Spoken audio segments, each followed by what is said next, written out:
So in using a structure for meditation, which is always a good exercise, give you some definite guidelines and points to focus on. Of course, the aim is liberation of the mind and heart, which is an ongoing and multifaceted process. But meditation, you can use the body and the mind together, kind of working them together. And it always starts off with setting your mind up. You could say setting your heart in the right place, which is, do you want to do this? What's the right tempo? So you're not struggling, you're not, I can't be bothered, making that measured step at a time, settling.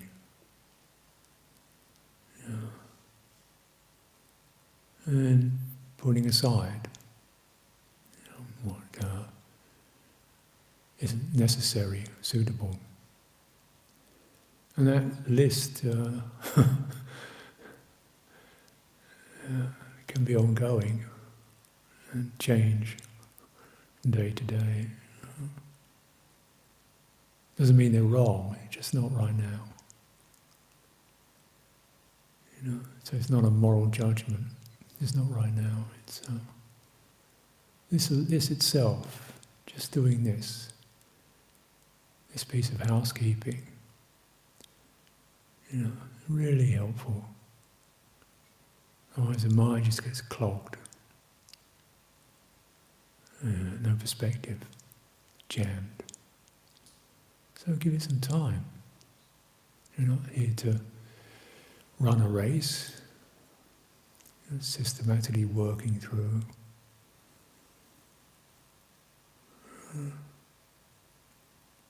ongoing projects, domestic issues. Is that relevant now?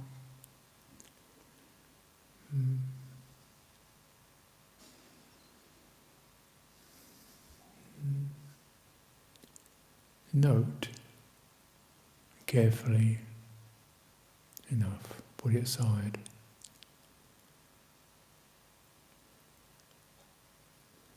If you can't put it aside, then it becomes a topic for your meditation, to really use the meditation and the skills and the focus it gives you to look at what really excites or bothers you.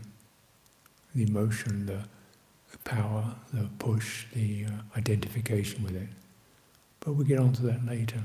So just put aside what you can. There's a lightness to it, like taking off heavy boots.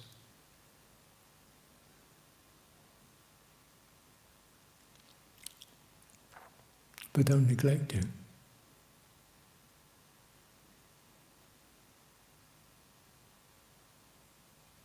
As I say, just doing this for 10 minutes itself is a very useful exercise.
Of course, the immediate results of any degree of that is that what you're putting aside essentially is abstractions, mental ideas, things should be, could be, will be, won't be, was, why, and so on.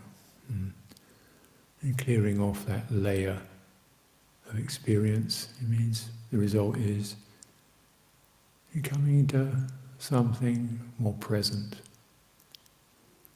experience, and that's a little more open. And with that, there's a kind of a freshness, but also need for focus. What do I do? What am I supposed to do? If we're not occupying ourselves with this and that, sense of something, where am I? So, okay, body. How do you know you have a body? How do you feel it? How do you experience it? Probably kinds of sensory impingements, twinges, discomforts. Go to the simplicity of the entire body. Imagine if you could widen your lens, take in all of it as one entity. Not the particular thing in your shoulder or your knee or your face, but the whole thing. Imagine, say, you're taking a shower or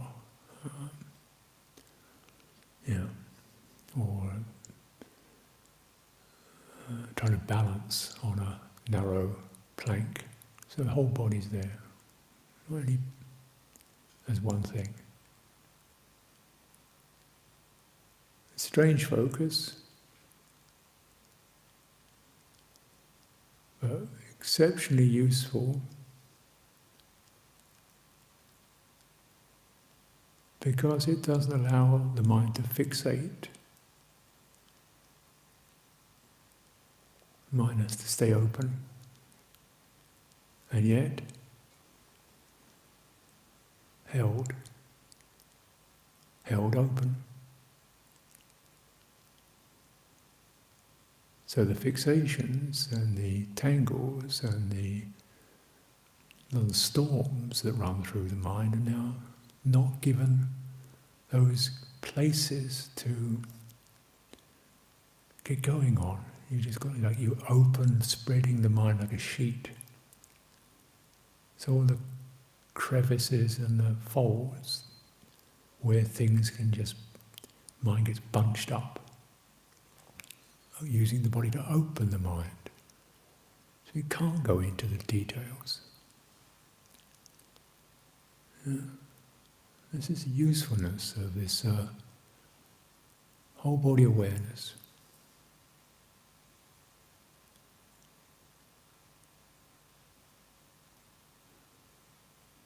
Doesn't mean rushing around your body. It means the whole thing as one thing. Widening the lens of the mind.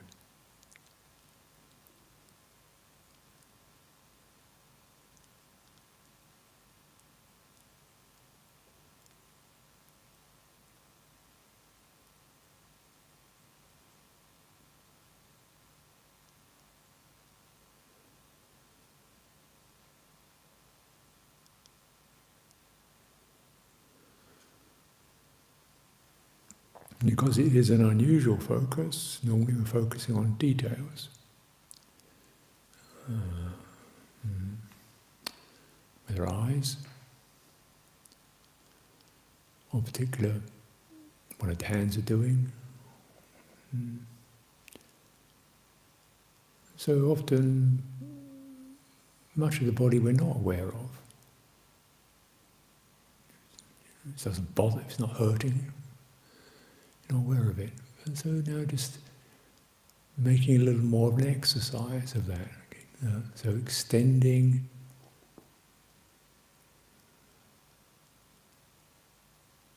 the whole body.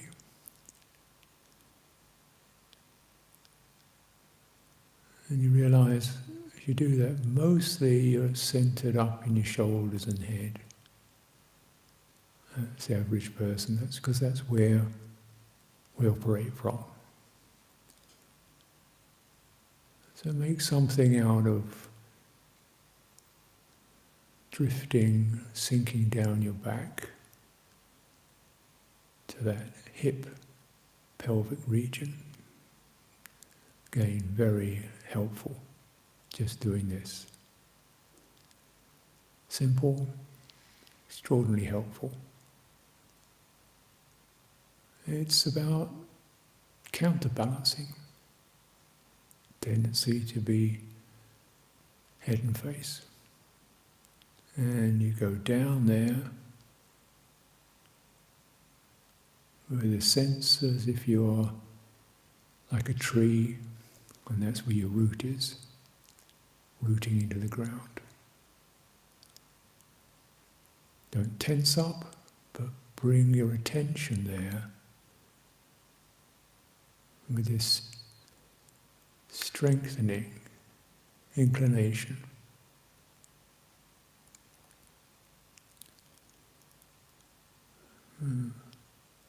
You're gathering yourself in that hip pelvic seat.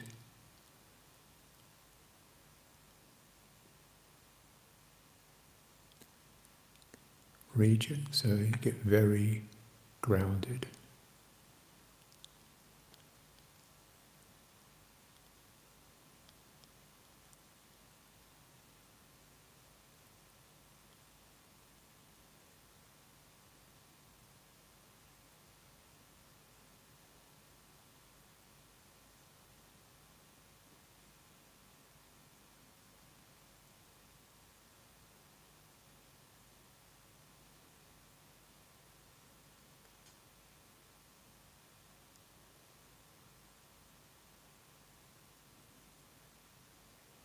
And you feel the movement of the breathing in your lower belly.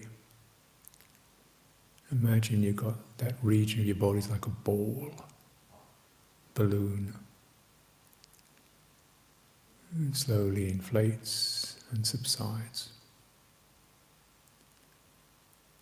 See if you can feel that, any of that.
Notice just by shifting your awareness, your inclination, your interest, your experience of your body maybe changes. You're kind of much more on that baseline, that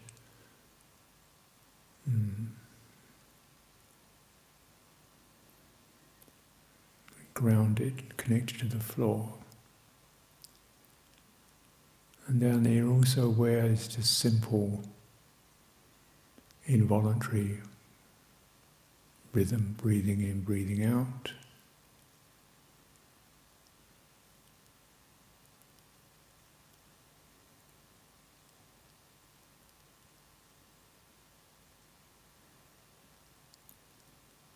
It happens, there's no mental effort required.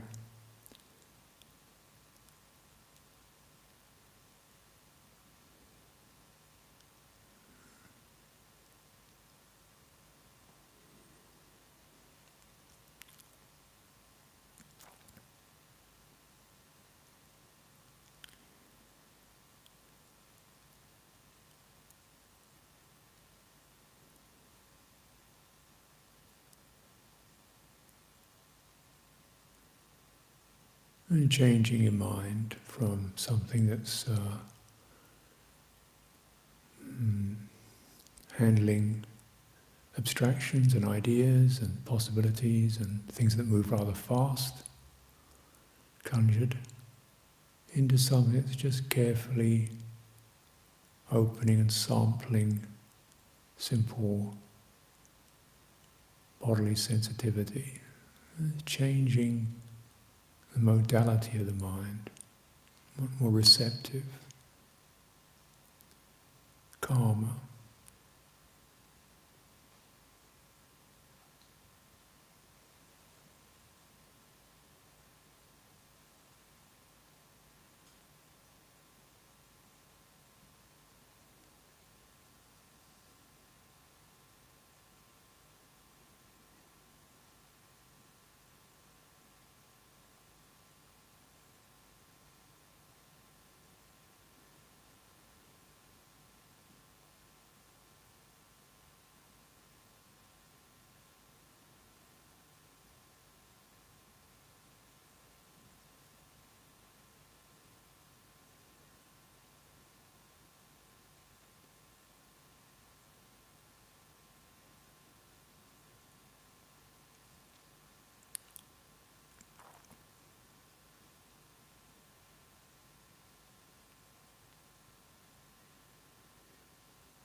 And in this process, you're able to reframe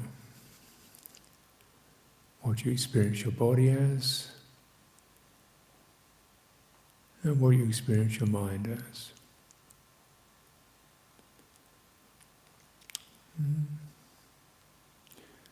So first thing, clearly at this particular point, the visual appearance of the body is of no relevance. So that's another thing you can just drop, put aside. Direct experience.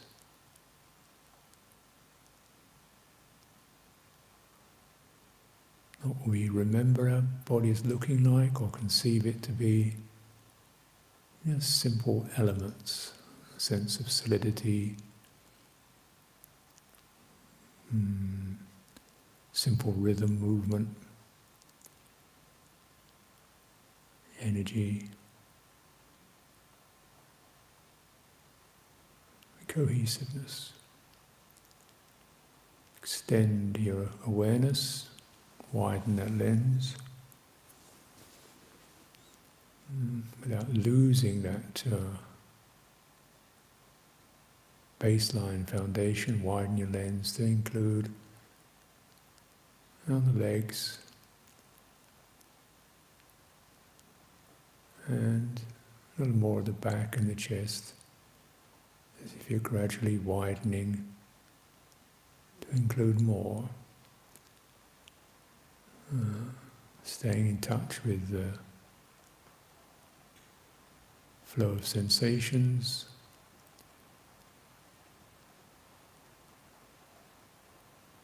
the simple earthiness of it, the warmth, the flows and pulses that run through this living form. It's a living creature.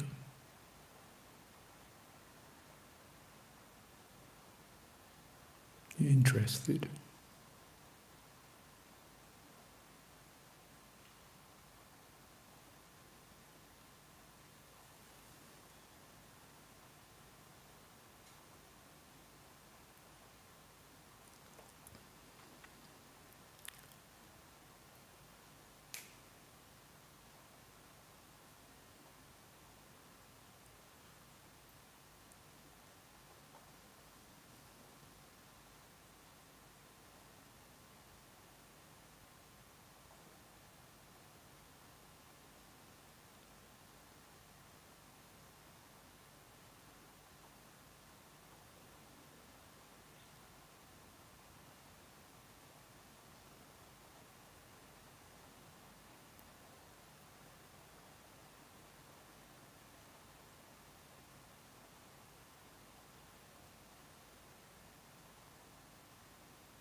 that same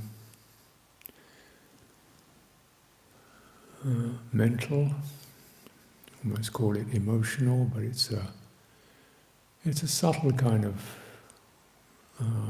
mental action. It's not. It's like a suggestions, making a suggestion, something like that. As if you're suggesting to the body. Yeah.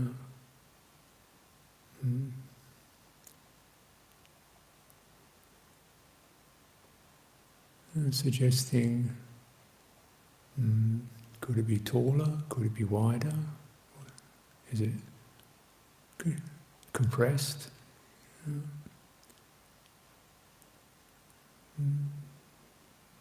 It often is.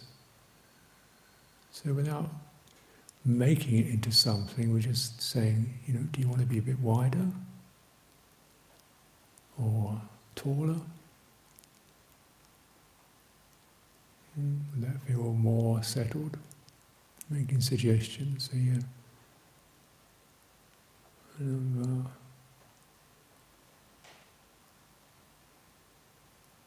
Cultivating.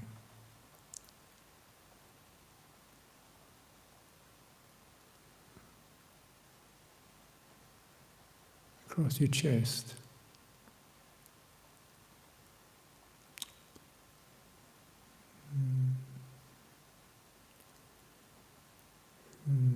Your shoulders comfortable, or if your chest was more open, shoulders relax, drop, would that be better?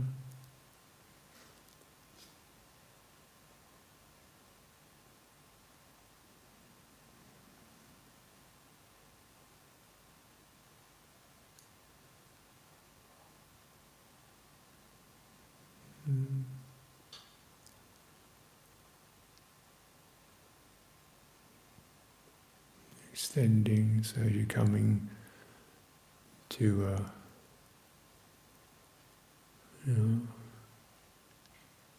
exploring. So you have the chest region and another ball, another expanding ball. And the ball in the belly and the ball in the chest, they work together. So as the abdominal ball swells, at a certain point it transfers that to the chest and that swells. Completes, the chest then deflates, and then that goes down to the abdomen and that deflates. You get this fluid, contiguous rhythm between these two areas. It's very pleasant.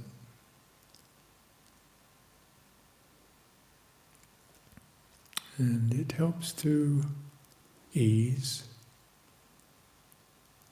The rhythm of it is soothing. And the fact it's very gently massaging your body, the stiff places or the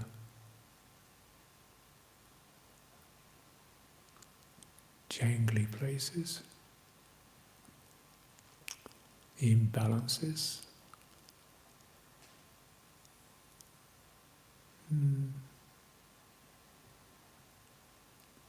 The balls extend in all directions.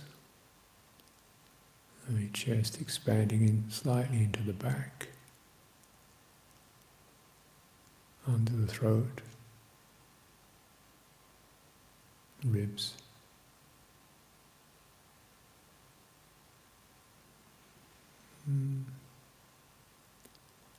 Encouraging these areas to be included and malleable.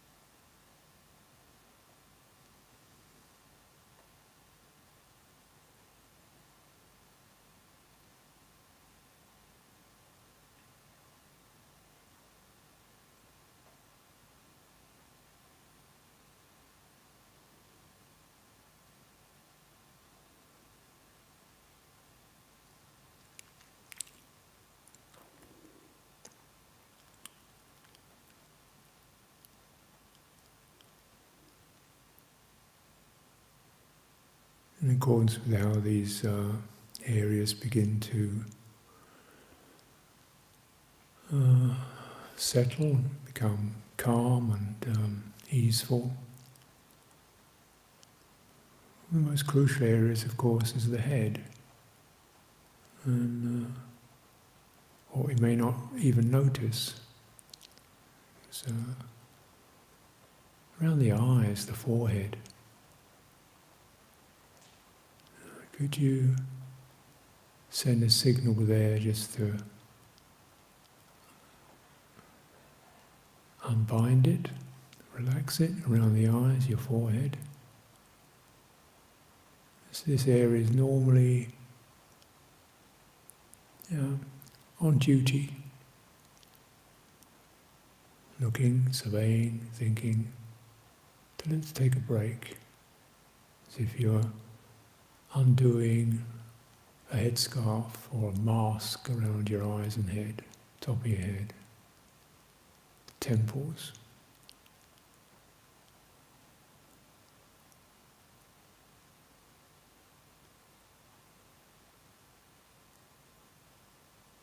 And then down your cheeks, your jaw.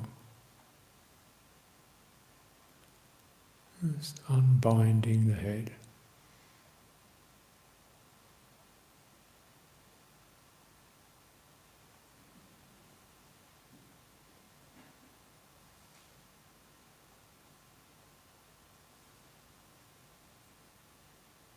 Which can be rather disorienting. So just bearing in mind that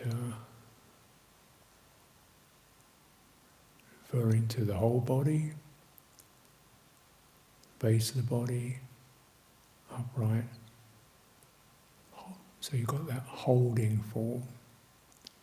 And then relax, undo what you can, what comes away easily.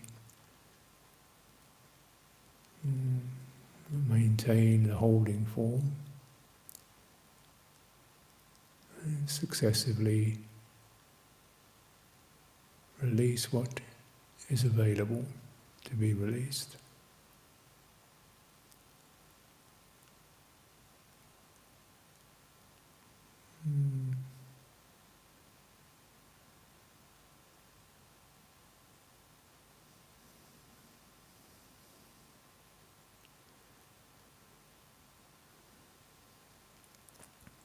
Extending, holding form to include your soles of your feet, palms of the hands.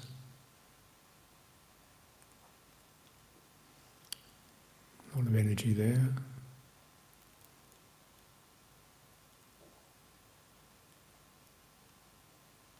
Releasing what you can while maintaining this frame. And within that frame, the inner support, which is the breathing.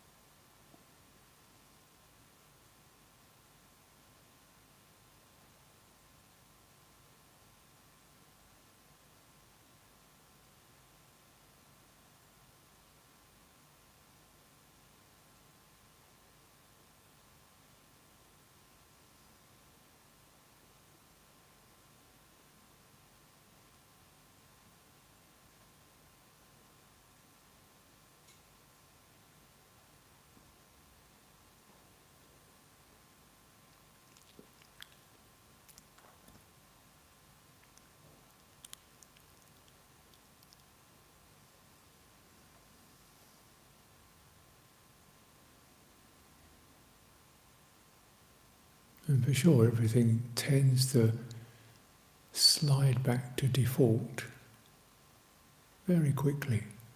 You find you're thinking,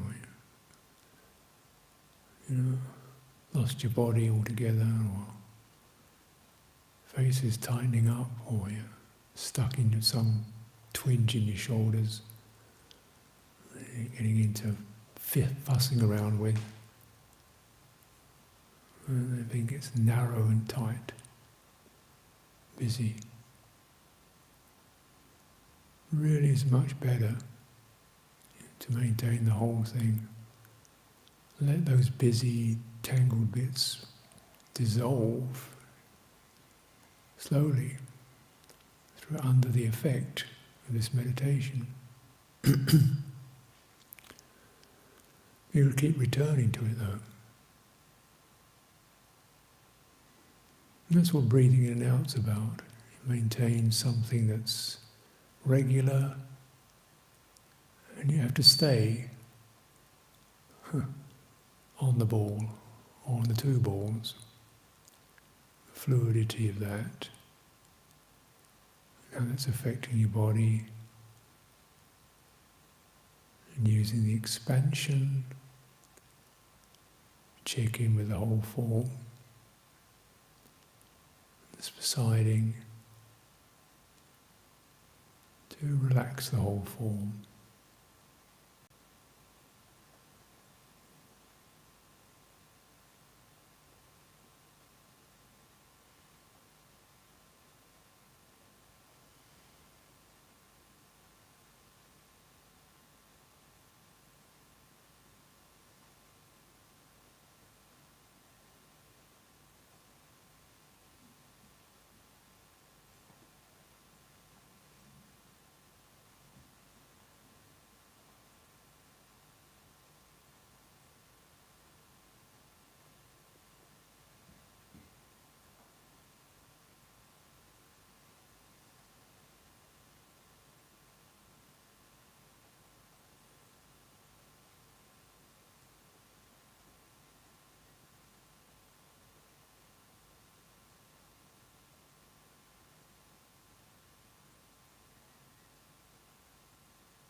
and the effects on the mind, or emotions, psychologies. It becomes apparent that there's a quiet receptivity. Mind's not just the busy data and the processing of it. There's some kind of big, boundless sensitivity, receptivity there. Both rather wonderful, but also, you can't grip it. And there's just very many instincts to get going on something, get busy on something, to plan something, to get somewhere. And of course all those bits that we weren't able to leave behind, the emotional pangs or tribunals, the one rights and wrongs and regrets and self-criticisms and preoccupations, they all they get very enticing. To maintain the big space is almost too simple for us. It's too, we want to get going. Something wants to get going on. And this is the real big turning point that you meet time and time and time again. All those things you want to get going on seem so necessary, intriguing. There's an emotional passion to them, fascination.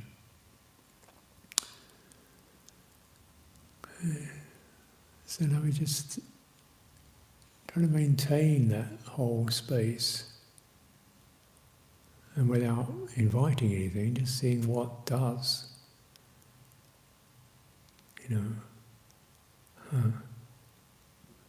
Jump in or claim the stage, grab the microphone. And how does it feel?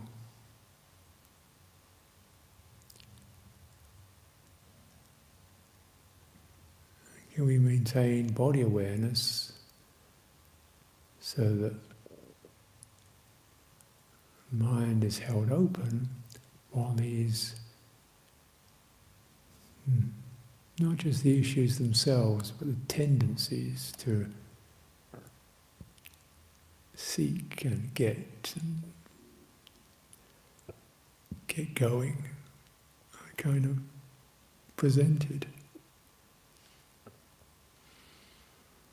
It's presented, there's that. You could get into this. You could write your novel now.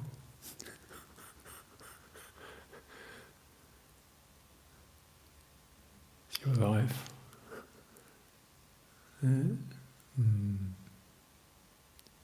How is that?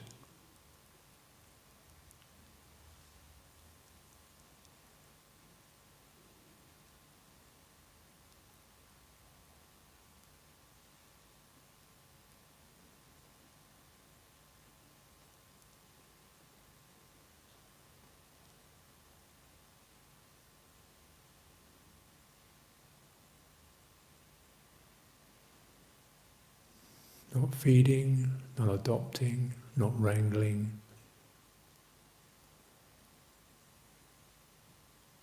Not identifying. That's the big one. It's all so personal. Uses your voice, your memories. It's called craving for existence.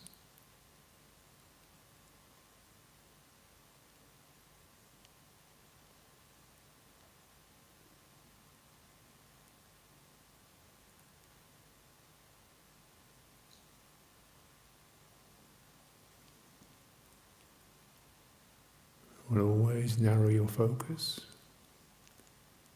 always get you rolling, moving on.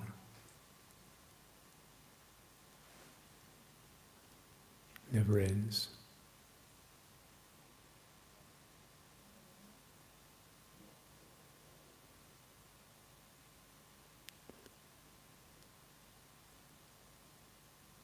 You suggest whole body, receptive mind. Maintain that. Let the craving, passions for getting involved with things and having an opinion, let them fade, not feeding.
Still inclining towards the very simple remedies, breathing out when we're feeling when you're getting thrown up, agitated, excited, inclining to breathing out, the whole movement of energy. When you're feeling oppressed, dumped down, just picking up inhalation, opening, brightening, finding balance.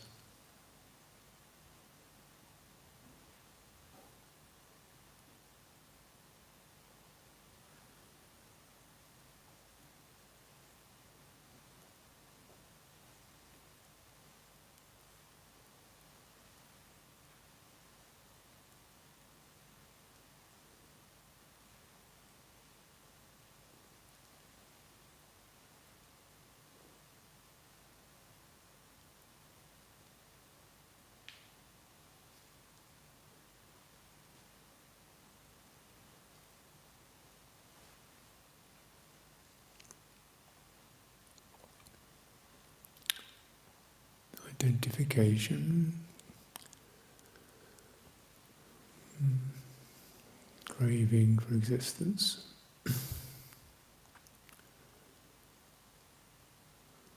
So we throw another suggestion. In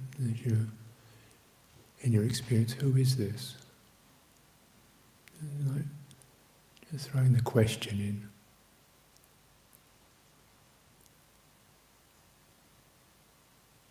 without seeking an answer. Just plop the question into the pond, see what happens. Who is this? Who is any of it?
Remember, these suggestions are not, I'm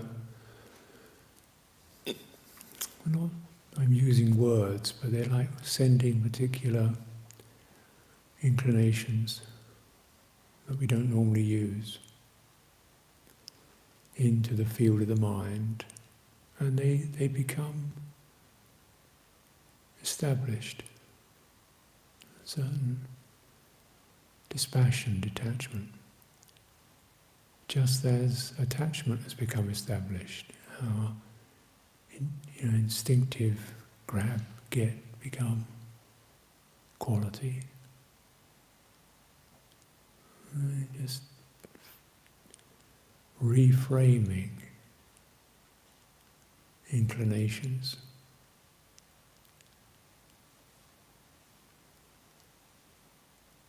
Opening.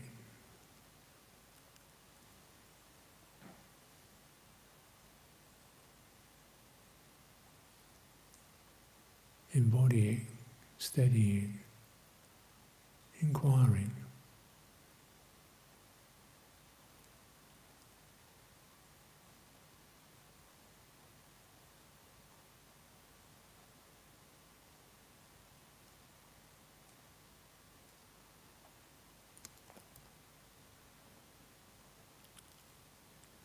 So as you come to the end of the prescribed session,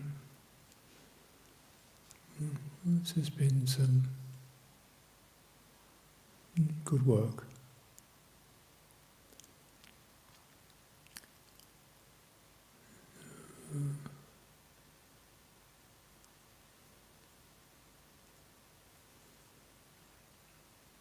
Take some time to once again settle into that simple physicality, and just as when you began, you put aside, skimmed off what you didn't need. As you end, gather in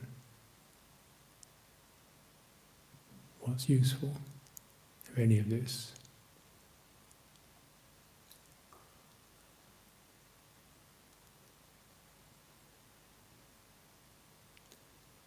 Most of all,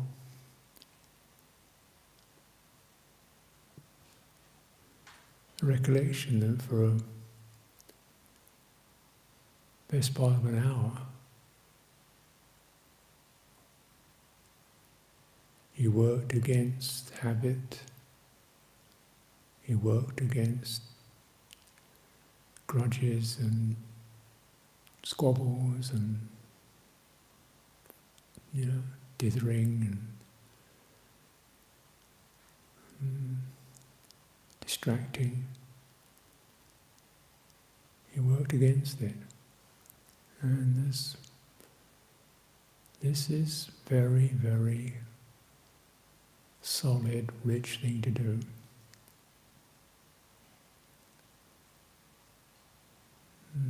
This is the highest punya.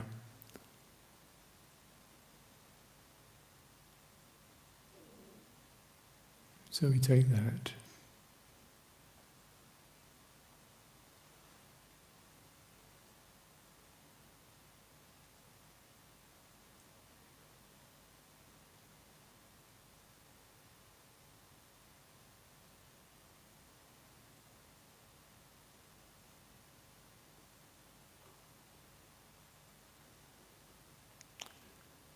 And be well-wishing.